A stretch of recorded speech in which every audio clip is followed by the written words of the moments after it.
¿Recuerdas la primera vez que viste a Batman en un producto audiovisual? Para mí ese recuerdo es confuso. A veces es la serie The Batman del 2004 y a veces es la película Batman y Robin de 1997. Lo que sí recuerdo con completa claridad es cuando a mediados de los 2000 Cartoon Network tenía un bloque en la programación llamado Cine Cartoon.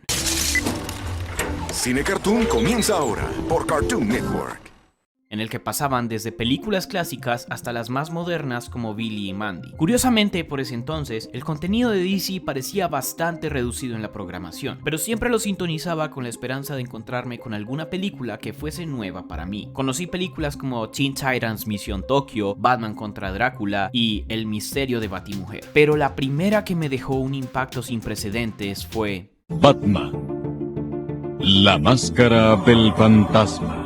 Algo de esta película me resultó fascinante. Fue mi introducción a la serie, cuyos diseños evocaban emociones que iban desde la nostalgia hasta la intensidad. La oscuridad de la película transmitía una atmósfera de misterio y tensión. Se diferenciaban por lejos de otras series de la época como X-Men o Los Cuatro Fantásticos, que se veían como productos sacados de las páginas del cómic, y eso era increíble, pero lo saturado de ciertos diseños y entornos podía traducirse en animaciones que no siempre eran consistentes. Entrando en la preadolescencia, yo estaba convencido de que series como Los héroes más poderosos del planeta, Wolverine y los X-Men y el espectacular Hombre Araña eran las mejores series animadas basadas en personajes de cómics. Tenía una percepción de que Batman, la serie animada, era vanagloriada por la nostalgia, y con el tiempo entendí que si muchos la consideran la mejor, se debe a que fue pionera en muchísimos aspectos que en ese entonces se pasaban por alto. Hoy en día sigue siendo la barra a medir para contar historias que sean fascinantes y profundas en animación. ¿Qué fue lo que hizo tan bien que 30 años más tarde sigue estando en la conversación? Yo soy Tony H para #Geek y en esta ocasión vamos a hacer el tributo definitivo a Batman de 1992, la serie que lo cambió todo. Hay una razón por la que parece que llevamos décadas atascados en los 80s. Incluso los que no vivimos en esos años hemos llegado a desarrollar una nostalgia por sucesos que no presenciamos. Lucha libre, rock and roll, videojuegos, el mundo parecía estar presenciando un cambio sin precedentes. El sueño americano estaba muriendo y con ello muchas de las mentes más creativas se veían en la obligación de innovar para sobrevivir. Ese es nuestro punto de partida.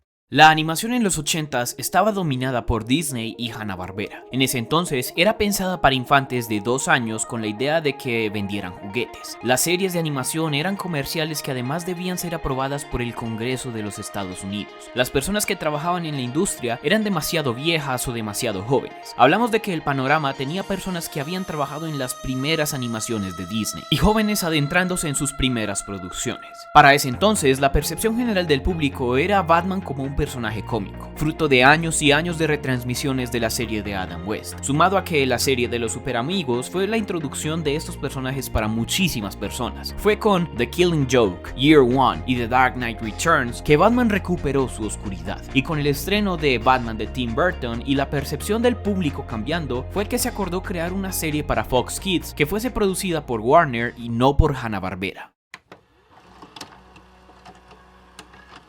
Debemos entender que la clave del éxito de esta serie fue que un grupo de personas extraordinarias fueron los responsables de darle vida al show. Tenían en mente que querían hacer un programa familiar que los adultos pudieran disfrutar. Cambiaron la forma en que se hacían los dramas animados. En su día fue tan arriesgado que los creadores pensaban que los iban a despedir cada que planteaban una nueva idea. Elementos como las armas de fuego, disparos o puñetazos fueron apuestas demasiado arriesgadas. Para referencia, Spider-Man, la serie animada, no tiene un solo puñetazo y todas las armas de fuego son reemplazadas por armas láser. La clave fue tratar a la serie como una película con una narrativa cuya historia tuviese consecuencias a futuro. Cuando se planteó la idea de crear la serie, no solo se reinventó a Batman, toda su galería de personajes fue reimaginada. Según sus propios creadores, el show fue exitoso porque no se subestimaba a los espectadores y trataba con el mismo respeto a los escritores y a los animadores, sumado a que uno de sus elementos más icónicos, su musicalización, fue realizada por una orquesta real. No eran sintetizadores como solía hacerse con otras series de la época, aportando una inmersión mayor a la atmósfera que estaba influenciada por películas del cine en blanco y negro y los monstruos de Universal.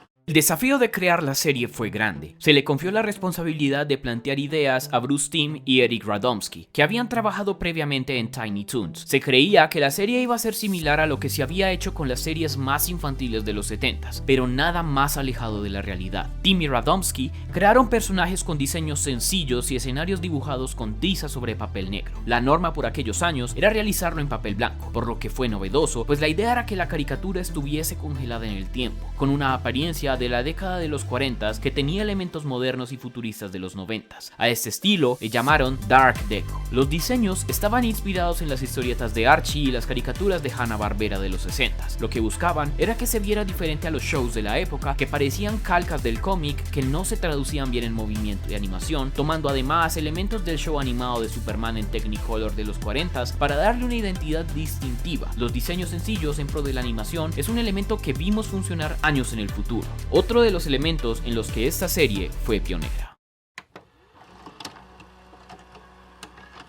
Sin lugar a dudas, la animación fue uno de los puntos más importantes a la hora de medir el éxito del show. Bruce Timm y el equipo de animadores hicieron un trabajo estupendo en ese aspecto, pero el alma del programa fueron las historias, y es allí donde Paul Dini fue fundamental. Batman solo puede ser tan bueno como los villanos a los que enfrenta. En las primeras 2 temporadas se procuró que Batman fuera el centro de la historia. Robin tenía apariciones esporádicas para darle dinamismo a las conversaciones de Batman y que el personaje principal no tuviera monólogos en solitario todo el tiempo. Pero su amplia galería de villanos fue el punto más fuerte cuando hablamos de personajes. Los escritores encontraron la humanidad de los antagonistas y les dieron un porqué a lo que hacían. Los villanos de la serie no eran personajes descartables que dejaban de aparecer como en el caso de otros programas de la época como Power Rangers. Los personajes tenían evolución. Por ejemplo, Harvey Dent no es introducido como 2 caras desde el inicio. Hay una progresión para que su cambio sea más impactante. Nosotros como espectadores podemos llegar a sentir su dolor. Además de atreverse a reimaginar la galería de Batman, también se crearon varios personajes que trascendieron a la serie, siendo el caso más famoso el de Harley Quinn, que fue pensada para aparecer en una sola ocasión, pero su dinámica e historia daban para tanto que terminó permaneciendo y convirtiéndose en un ícono de la cultura pop. Pero Dini y sus compañeros entendían que, así como Harley, la serie necesitaba de dinamismo y se creó a René Montoya, que, en palabras de su creador, fue un elemento para añadir diversidad a la serie. La clave está en la diversidad. Todos los personajes son tan diferentes unos de otros que es fascinante seguirlos y verlos. También se crearon otros personajes con mucho potencial narrativo como Lockup, Baby Doll, Red Claw, Roxy Rocket, The Judge y el mejor de todos, el rey de los condimentos, el personaje favorito de Robert Pattinson. The bad guy in the animated series called Condiment King. Really I just like think it's it. the greatest idea is a guy who just sprays mustard and ketchup at people. What happens to the people once they get sprayed? They just get covered in mustard. Okay. Podemos atribuirle el éxito en narración de personajes a 2 factores. Primero, que era progresiva y que los personajes tenían una motivación y razón de ser. Todos tenían una historia que avanzaba. Todo esto sumado a que muchos de estos personajes aparecieron por primera vez en medios audiovisuales en esta serie, causaron que se pudiese experimentar con ellos y llevarlos a extremos nunca antes vistos. Se pudo reimaginar el mito de todos para crear una historia que funcionara sin limitaciones. Si preguntas a los fans más acérrimos de la franquicia cuál es la pareja de Batman y Joker definitiva, seguramente su respuesta va a ser Kevin Conroy y Mark Hamill. Desde películas hasta videojuegos, el emparejamiento de estas luminarias comenzó en esta serie, y asimismo muchas de las voces más icónicas de estos personajes se dieron aquí. Comparemos cómo era el doblaje de otras series de la época y cómo era el de Batman. If you protect him, Stromwell, I'll be very grumpy. You don't want to see me grumpy. He would have killed me. He has a secret command center buried under Stonehenge in England. ¿Notas la diferencia? No pretendo restar mérito a los actores que participaron en otras series, pero la exigencia que se pedía en la cabina de grabación de Batman, la serie animada, fue tal que otras producciones comenzaron a seguir su estilo de grabación, y todo se lo debemos a Andrea Romano. Andrea es una de las responsables de que escuchemos animación como lo hacemos hoy en día. Ha participado en incontables producciones animadas, en especial de DC, y su enfoque fue buscar a estrellas de renombre para la serie, estrellas que tuviesen experiencia en roles y producciones dramáticas más que en actuación de voz necesariamente. El proceso de casting fue exhaustivo, siempre buscando la voz y tono correcto. Para Joker, Mark Hamill fue la respuesta indicada porque supo cómo darle una identidad que se alejaba de la interpretación de Jack Nicholson. Y en el caso de Batman, Kevin Conroy fue la respuesta tras cientos y cientos de actores que audicionaron para el papel. Y en sus palabras, él comprendía que Batman era la verdadera persona detrás de Bruce. Supo catalizar la tragedia llevándolo a un lugar oscuro y privado en su rango vocal. A pesar de solo tener experiencia en obras de teatro y un par de comerciales, le dio al equipo justo lo que Batman necesitaba, y permanece hasta nuestros días como la voz definitiva. Gran parte del mérito se lo debemos al increíble talento que grababa la serie, pero quiero que recuerden el nombre de Andrea Romano, porque ella ha sido la responsable de que la actuación en voz de esas producciones sea del mejor nivel posible. Quiero hacer un espacio para mencionar que Kevin Conroy fue una persona tan querida en la industria porque siempre estaba dispuesto a ayudar a sus compañeros. Todos los que trabajaron con él mencionaron que Kevin pudo lograr lo que muchos otros no, porque tuvo que sufrir las dificultades de vivir una vida doble en carne propia. Él entendió el dolor de su personaje porque mientras crecía e intentaba crearse una carrera artística, tuvo que ocultar quién era porque la industria nunca iba a aceptar a una persona con preferencias sexuales rechazadas en la época. Y tener la oportunidad de ser Batman cambió su vida para siempre. Kevin era agradecido con los fanáticos porque reconocía que les debía todo, los mismos fanáticos que lo admiraban por su dedicación y ética laboral incansable. Él retrató sus experiencias y dificultades en un cómic al que llamó Finding Batman, en el que al final nos podemos quedar con la esperanza de que el trabajo duro siempre dará resultados si luchas por tus sueños. Gracias por todo, Kevin. Cuando la serie de Batman comenzó en 1992, fue emitida para Fox Kids hasta 1995 y se tomó un descanso hasta 1997. Cuando regresó, fue rebautizada a Warner como Las Nuevas Aventuras de Batman. Y a pesar del cambio de los diseños, esta serie es una temporada más de la que comenzó 5 años atrás. No son series diferentes, a esta nueva etapa se le conoció como Revamp. Debemos entender que los 90s fueron años de muchos cambios. Mientras sus primeros años eran de descontento y desilusión tras el éxtasis desenfrenado de los 80s, los últimos años de la década se tradujeron en una sociedad mucho más agresiva y desconcertada por el futuro que llegaba con el nuevo milenio. La cultura y la estética cambiaron muchísimo en un periodo de tiempo muy corto, y lo que funcionó en el 92 seguramente no iba a funcionar en el 97. Aprovechando la libertad creativa de desligarse de Fox Kids, Bruce Timm, Paul Dini y el resto del equipo tomaron la decisión de cambiarlo todo, desde los diseños hasta el destino de las historias, quedándose solo con lo que funcionaba.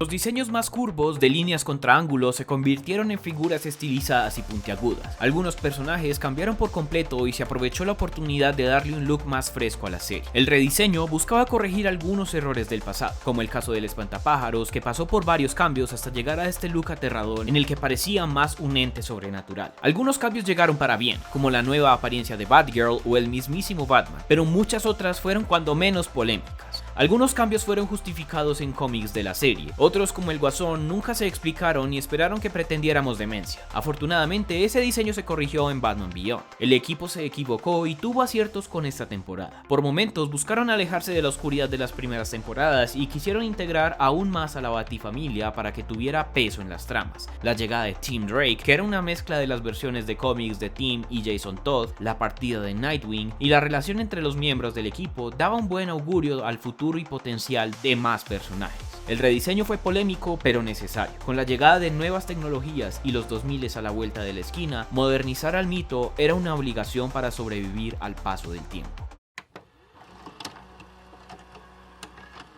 Vimos la historia, los desafíos y las razones por las que la serie fue tan exitosa. Y ahora es momento de darles mi top personal de los mejores episodios de la serie y algunos de los más aclamados por la crítica y los fans. Vamos a comenzar con Heart of Ice. Fue el primero en el que nos adentramos en la historia desgarradora de Mr. Freeze y en el que se le dio una historia profunda al personaje fuera de cómics. Seguimos con It's Never Too Late, episodio en el que conocemos la historia de Arnold Stromwell, un mafioso que comienza a cuestionarse la decisión de seguir esta carrera criminal mientras Batman lo ayuda a redimirse. Dos Caras, parte 1 y parte 2, nos cuentan la historia de cómo finalmente Harvey Dent desciende y es dominado por su lado más oscuro, mostrando cómo Bruce siente culpa de no poder salvar a su amigo.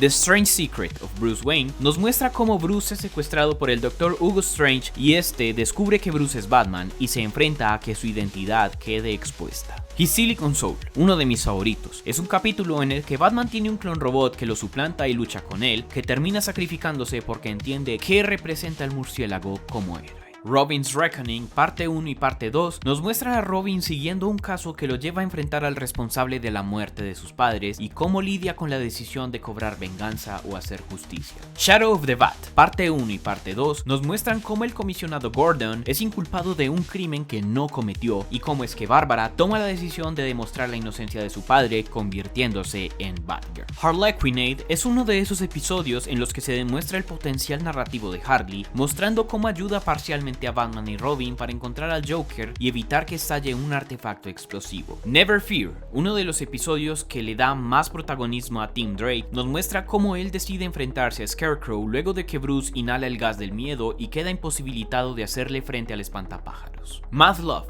episodio en el que exploramos la relación de Harley y Joker y cómo fue que Harley se obsesionó con el Sr. J en un episodio que muestra de una manera maravillosa el origen de estos dos que trascendió a todos los medios. Legends of the Dark Knight, capítulo en el que vemos cómo varios niños discuten lo que creen que saben de Batman mientras le hacen tributo a las animaciones de los 70s, al cómic de Dark Knight Returns y en general al mito del murciélago, en un episodio que estoy seguro que sirvió de inspiración para Batman Gotham Knight. Y mi favorito de todos, A Bullet for Bullock, es un episodio que muestra a la perfección qué hizo a esta serie tan buena, pues hace que nos encariñemos con los personajes secundarios y en este caso, Bullock debe pedir ayuda a Batman para descubrir quién lo está atacando desde las sombras para acabar con su vida y finaliza con un plot twist genial. Con toda seguridad se me están quedando por fuera muchísimos episodios excelentes. Estos fueron algunos de mis favoritos. Déjame en los comentarios cuáles son los tuyos y ya que estás por ahí aprovecha para suscribirte y darme un like si estás disfrutando de este video. Obviamente una serie tan influyente está cargada de muchísimos datos curiosos, así que aquí te dejo algunos de los mejores. Mike Mignola, creador de Hellboy, fue quien diseñó a Mr. Freeze para la serie. En la serie, Batman admira a un héroe de su mundo llamado el Fantasma Gris, a quien le dio voz Adam West. Dreams in Darkness, episodio 28 de la primera temporada, fue una gran influencia para Batman Begins. Esta serie fue la oportunidad para que muchos personajes tuviesen su primera aparición en cualquier medio audiovisual. Algunos de estos personajes jamás habían tenido participación fuera de los cómics. Quiero hacer una mención honorífica al maravilloso doblaje que tuvimos en español latino por parte del estudio venezolano Etc. Group, que en mi opinión, y después de revisitar la serie varias veces, estuvo por completo a la altura de la actuación de voz original y cumplió por completo con las expectativas. Durante los años que estuvo en emisión, la serie tuvo 4 películas y especiales, incluyendo Batman la Máscara del Fantasma en 1993, Batman Holiday Nights en 1997, Batman y Mr. Freeze Sub-Zero en 1998 y Batman El Misterio de Batimujer en 2003.